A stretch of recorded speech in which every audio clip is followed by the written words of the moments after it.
Dr. Hanson is a military historian of some renown, as a classicist of equal renown.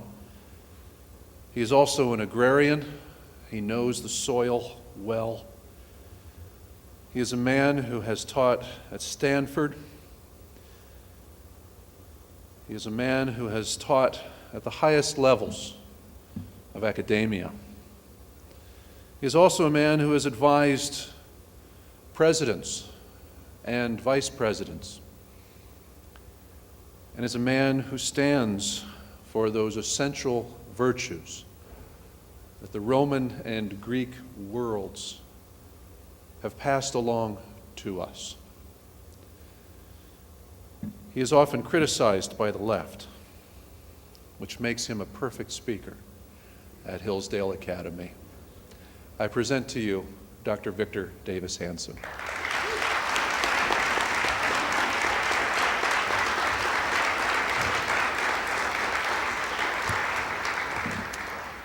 Thank you very much for having me. I'm very happy to address the class of 2009 and the families and friends of that class. I think we're engaged in 2009 in the greatest change and transformation of America that we've seen in our lifetime. And it will take all the education and learning of the students of this class, not merely as is their wont, either to oppose or to support that change, but merely to understand it. Think for a minute. Had I or any other speaker been here a year ago in May and I had said the following, would you have believed it? If I had said, within a year, the greatest financial institutions in the world will be bankrupt. Lehman Brothers, Bear Stearns, Goldman Sachs, teetering. If I had said that Henry Kaiser's once venerable car company would be bankrupt, would you have believed it? If I had said that the President of the United States will be both the regulator and the CEO of General Motors, would you have believed it? If I had said the Chicago Tribune will be in bankruptcy, San Francisco Chronicle will be on the verge of going out of business, and the stock price of the New York Times will be less than the value of its Sunday edition, no one would have believed it. And yet, what we've seen the last 6 months, is it the cause of this change, or is it merely the effect of much larger transformations that have been going on in American society for a long time? The tawdry and the cheap, whether overt ads for sexual enhancement or advice about intimate personal hygiene, air on our public airways as overtly as dog food commercials.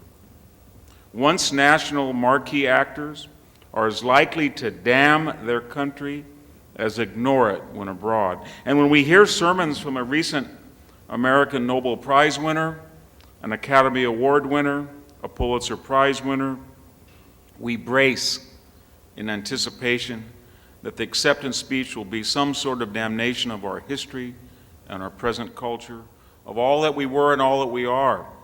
The politics of your America class of 2009 is even more confusing.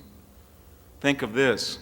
All the old labels, liberal, conservative, Democrat or Republican, radical or reactionary, give way to the expediency of the moment. Liberal President Bill Clinton balanced his last budgets but raised taxes. Conservative George Bush increased deficits but cut taxes. But now taxes, spending, and deficits soar all at once. What term can we dare invent for that? We've seen housing slumps when home prices were high and interest rates low, or when prices were low and interest high, or when prices and interest were alike high. But have we ever seen a bad housing market in which both home prices and mortgage interest rates were low? Common nonsense is passed off these days as elite wisdom. The big spending government promises that it may cut our annual $1.7 million deficit, $1.7 trillion deficit in half by 2012. But they don't tell us only after first piling up another $9 trillion in national debt. Those who pay no federal income taxes at all, half of all Americans, can somehow be promised an income tax cut. We are lectured that prior reckless federal spending and borrowing got us into this mess, and it did. But in Orwellian fashion, now we are told that more federal spending and more borrowing will get us out of it. When reality bothers us, we invent euphemisms. Borrowing trillions of dollars to spend money that we do not have is called stimulus, not going into even bigger debt or simply printing more paper money. Language becomes debased. So promiscuously we throw around $1 trillion here, $1 trillion there. The more that we do that, the notion of billions is reduced to near pocket change. When Americans turn to their political parties for answers, they're even more confused. Populist Democrats in Congress took more Wall Street money than did most pro-business Republicans. And the list of big state liberals who cheated or avoided taxes they wanted to raise on others is astounding. So often the worst offenders are precisely those with the most executive and legislative responsibility for a very system of tax enforcement. But conservative Republicans during the Bush administration ran up the debt and increased federal spending far more than the liberals under Bill Clinton. A Republican president has not balanced a budget since Dwight Eisenhower did it over a half century ago. Abroad, things are even more surreal in this year, 2009. An Iranian president at a United Nations conference on racism lets loose a racist flurry against democratic Israel. We are warned that we must be careful not to associate radical Islam that fueled the September 11 attacks with terrorists and terrorism. Instead, we are advised that we should worry more about returning American veterans who fought terrorists as potential terrorists. The word terrorism itself is felt now to be hurtful, so our Director of Homeland Security suggests that we call it the morally neutral man-made catastrophe. When our President references the 19th and 20th centuries, he apologizes for American sins, but stays silent about the United States defeating Nazis, fascists, Japanese militarists, and Soviet communists. The world hears contrition about the Americans dropping the bomb to end World War II, but never remorse from those responsible today for Darfur, Grozny, or Tibet, much less how we should have stopped the Japanese imperial military from killing more thousands of innocent Asians every day. So in this year, 2009, the United States, and indeed the world at large, has lost its bearings. But in a challenging era such as this, it is vital that you few before me do not lose yours. What then are the familiar landscapes, the voices in your head, graduates of 2009, the knowledge you have stockpiled to see not just you, but all of us who need you so much through these rough times ahead? Learn from this landmark year, 2009, that the unbelievable can become the ordinary in a blink of an eye, that what is guaranteed can become uncertain, and that conventional wisdom can easily prove to be ignorance.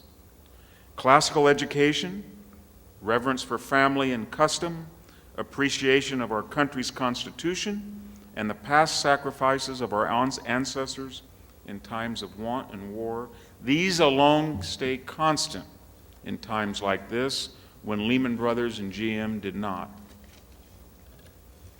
Remember always the ancient wisdom of moderation and the dangers of utopianism. We need not be perfect to be good Americans.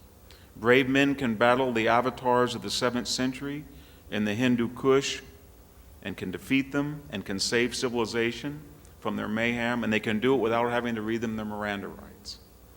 So keep some perspective as the Romans who sighed, sumus homines, non Dei. We're just mortals, we're not gods. Understand that you stand on the shoulders of giants. And you, the class of 2009, are nothing if you do not acknowledge the work of others who rest in our graveyards. Learn of those who died on Okinawa. Respect the memory of those who fought at Gettysburg. Connect the sacrifices of those who were blown up at the Moose Argonne with your present freedom. Not just on Veterans or Memorial Days, but daily, hourly, as part of the voices in your head that make you what you are. No sin is as great as that of ingratitude.